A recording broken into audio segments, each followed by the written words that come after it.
I was an atheist at the time. I didn't want to believe in a God because I thought if I believe in God or Jesus, they'll judge me for what I've done and I'm going to hell. And so when I Mm, died, guess mm. what? I was going to the dark That's place. where you The, went. yeah. Well, I didn't even go there. It came to me. I was dead and hovering over my body, and these gremlin things started coming out of the floor. They were little black creatures, and I had seen them for a long time before my death. I had heard them. I heard the growling. I could hear the hissing noise from them for about 6 months, maybe even a year before my death. And I knew I was struggling Hold on, with, you heard that just randomly? You heard those oh just yeah, randomly, like in your day-to-day life? yeah, in day-to-day life, every Wow. time I come home, they'd be there and they'd growl and hiss at me. So let me go back. I'm Métis. I'm Aboriginal by birth, and so my mom, she was in a residential school. She was Native, and she's Ojibwe and Cree, so that makes me Ojibwe and Cree as well. And so at the age of 3, I was fully psychic. I could see things. I was clairvoyant, clairsentient, clairaudient. I could hear, Okay. smell, feel everything.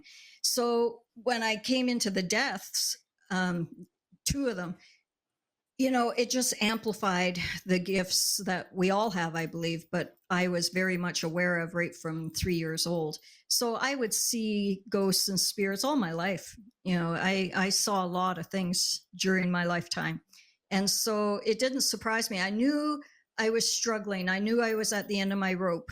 And it wasn't a good rope. So when I did die, these things, they came up out of the floorboards. They were coming through the walls, and then the big guy came, and he came initially Oh my as a gosh. snake. He appeared as a snake in front of me, and then he morphed into a human, a man, and a really handsome man.